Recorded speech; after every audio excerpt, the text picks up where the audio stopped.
ಈಗ ಶ್ರೀರಾಮನ ಮೂರ್ತಿಯ ಕೆತ್ತಿದ ಕೈ ಬೆರಳಿಗೊಂದು ಚಿನ್ನದುಂಗುರ ಕಾರ್ಯಕ್ರಮ. ನಮ್ಮ ನೆಚ್ಚಿನ ಖ್ಯಾತ ಶಿಲ್ಪಕಲಾಗಾರ ಗಣೇಶ್ ಭಟ್ ಬೆಂಗಳೂರಿನಿಂದ ಬಂದಿದ್ದಾರೆ. We would request Ganesh Bhat come over the dais to accept our honor.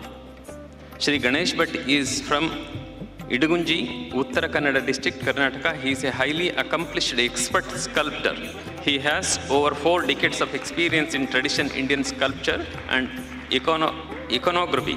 He has worked with stone, wood, ivory materials with different sculpture styles such as Chola, Hoysala style and measurement scales Talamana. He sculpted 9-foot monolithic Kathmandu sculpture. He Mridangam artist sculpture, an 8 feet tall sculpture of goddess Maramma. He designed 32 different forms of Ganapati which has been installed in Siddhi Vinayaka temple, Hattigaddi, Udupi district. Shri Ganesh Bhatt has made significant contributions to the field of traditional Indian sculpture. Sculpture, apart from design composition, the sculpting, he has been teacher and mentor. He has taught sculpting a red sandstone, hard soapstone, and granite.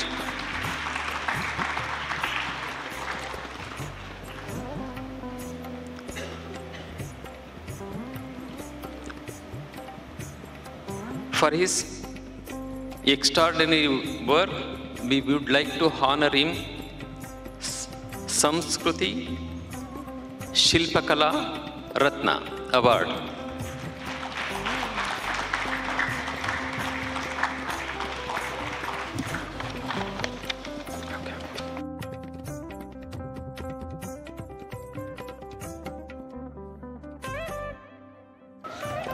I would like to ಅವರ ಕೈ ಬೆರಳುಗಳಿಗೆ ಚಿನ್ನದುಂಗರವನ್ನು ಸ್ವಾಮೀಜಿಯವರು ತೊಡಿಸಬೇಕು ಅಂತ. We would like Swamiji to request to put golden ring to his finger.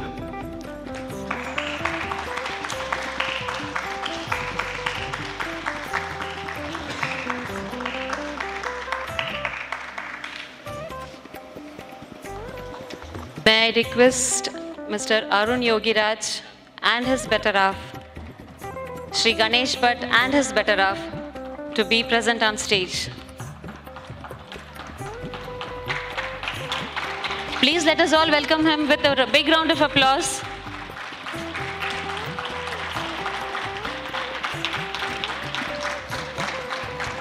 These great sculptors with their life partners on stage is unmatchable. Mrs. Arun Yogiraj and Mrs. Ganesh Bhatt ಅವರಿಗೆ ಒಂದು ಪುಟ್ಟ ನೆನಪಿನ ಕಾಣಿಕೆ ನಮ್ಮ ಆರ್ಗನೈಸೇಷನ್ ಟೀಮಿಂದ ದಯವಿಟ್ಟು ಅದನ್ನು ಸ್ವೀಕರಿಸಬೇಕು ಅಂತ ವಿನಂತಿ.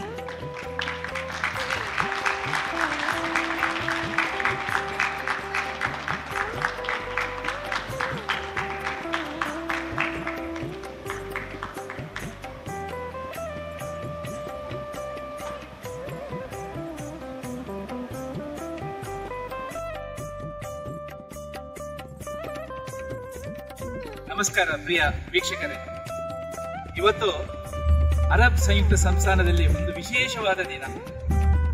ಅಬುಧಾಬಿಯ PAPS ಹಿಂದೂ ಮಂದಿರದಲ್ಲಿ ಮಧ್ಯಪ್ರಾಚ್ಯ ಗಲ್ಫ್ ರಾಷ್ಟ್ರದಲ್ಲಿ ಪ್ರಪ್ರಥಮ ಬಾರಿಗೆ ಒಂದು ವಿಶೇಷವಾದಂತಹ ಐತಿಹಾಸಿಕ ಕಾರ್ಯಕ್ರಮಕ್ಕೆ ಇವತ್ತು ಒಂದು ಮೊದಲು ಮೆಟ್ಟಲು ಇಲ್ಲಿ ನಾವು ಹಾಕಿದ್ದೇವೆ.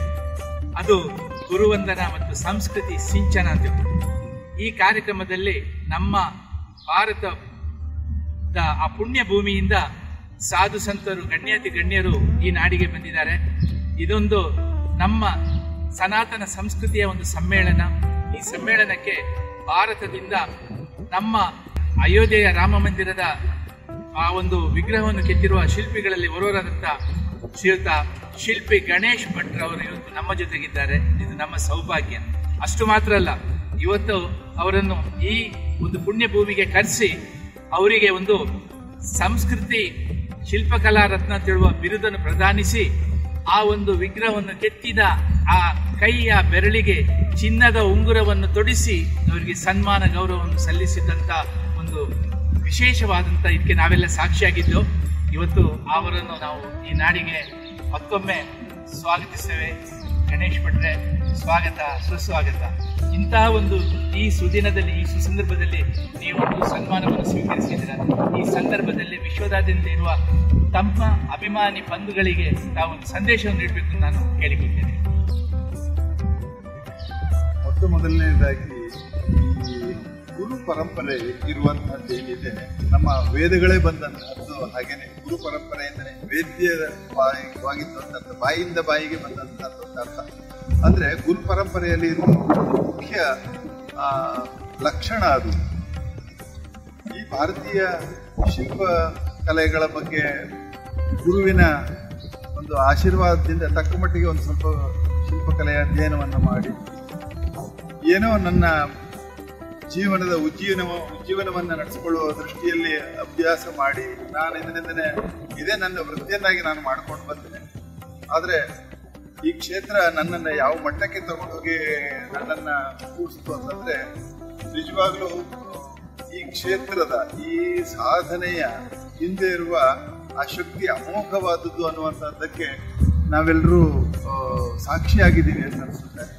ಕೇವಲ ದೇಶದಲ್ಲಿ ಅಲ್ಲ, ಈ ಸನಾತನ ಸಂಸ್ಕೃತಿಯನ್ನು ಉಳಿಸುವ, ಬೆಳೆಸುವ, ತನ್ಮೂಲಕ ನಮ್ಮ ಒಂದು ಜೀವನವನ್ನು ನಡೆಸುವ ಕೆಲಸದಲ್ಲಿ ನಾವಿದ್ರೆ ನಮ್ಮನ್ನ ಉಜ್ಜೀವನದತ್ತ ತಗೊಂಡು ಹೋಗಿ ಬಹಳ ದೊಡ್ಡ ಒಂದು ಸ್ಥಾನಕ್ಕೆ ತಾವು ನಮ್ಮನ್ನ ಕೂರಿಸಿದ್ದೀರಿ, ಗೌರವಿಸಿದ್ದೀರಿ.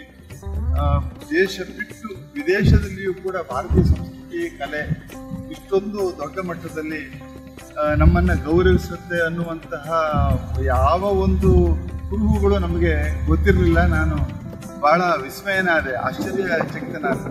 ಸಿದ್ದೇಶ್ ಅವರು ಫೋನ್ ಮಾಡಿದಾಗ ನಾನು ಅದೇ ಹೇಳಿದೆ, ನಾನು ಶಿಲ್ಪಕಲೆಯನ್ನು ಮಾಡಿದ್ದೇನೆ, ಆದರೆ ಪ್ರಧಾನವಾಗಿ ಮಾಡಿದಂತಹ ಶಿಲ್ಪಿಗಳನ್ನೆಲ್ಲ ಗೌರವಿಸಿ ಸ್ಥಾನಮಾನವನ್ನು ಕೊಡುವುದರೊಟ್ಟಿಗೆ ನನ್ನಂಥವನ್ನು ಕರೆದು ಗೌರವಿಸ್ತಾ ಇದ್ದೀನಿ ಅಂತಂದಾಗ, ಇಲ್ಲ, ಅದು ನೀವು ಆ ಕ್ಷೇತ್ರದಲ್ಲಿ ದುಡಿದಂತಹದ್ದು, ಜೊತೆಗೆ ಅದರ ನಂತರದಲ್ಲಿ ಬಂದಂತಹ ಕಾಶಿಯ ಅನ್ನಪೂರ್ಣೇಶ್ವರಿ ದೇವಿಯನ್ನು ಮಾಡುವಂತಹ ಅವಕಾಶ ಸಿಕ್ಕಿತ್ತು. ಇವೆಲ್ಲ ಈ ಕ್ಷೇತ್ರದ ಅಥವಾ ಈ ಶಿಲ್ಪ ಕ್ಷೇತ್ರದಲ್ಲಿ ದುಡಿಯುವಂಥವರಿಗೆ ಪ್ರೋತ್ಸಾಹ ಕೊಡುವಂತಹ ಬಹಳ ದೊಡ್ಡ ವಿಶೇಷ ಕೆಲಸವನ್ನು ತಾವುಗಳು ಮಾಡ್ತಾ ಇದ್ರಿ. ತನ್ಮೂಲಕ ಭಾರತೀಯ ಸನಾತನತೆಯ ಅಸ್ಮಿತೆಯನ್ನು ಉಳಿಸುವುದರೊಟ್ಟಿಗೆ ಪ್ರಪಂಚಕ್ಕೆ ಅದನ್ನು ಪರಿಚಯಿಸುವಂತಹ ದೊಡ್ಡ ಕೆಲಸವನ್ನು ಮಾಡ್ತಾ ಇದ್ದೀರಿ. ಕಲೆಯ ಮುಖ್ಯ ಉದ್ದೇಶವೇ ಅದನ್ನು ಪ್ರಚಾರಗೊಳಿಸುವಂತಹದ್ದು. ದೇವರು, ಪಾರಮಾರ್ಥಿಕತೆ, ವೈದಿಕ ಚಿಂತನೆಗಳು ಅಥವಾ ಈ ಎಲ್ಲ ಭಾರತೀಯ ಸನಾತನ ವಿಜ್ಞಾನದ ಪರಿಕಲ್ಪನೆಯನ್ನ 24x7 ಪ್ರಚುರಪಡಿಸುವ ಕೆಲಸವನ್ನ ದೇವಾಲಯಗಳು ಮಾಡ್ತಾರೆ. ಯಾಕೆಂತಂದ್ರೆ ದೇವಾಲಯಗಳು ಒಬ್ರಿಗೊಂದು ಹೇಳುವಂತಹದ್ದಿಲ್ಲ.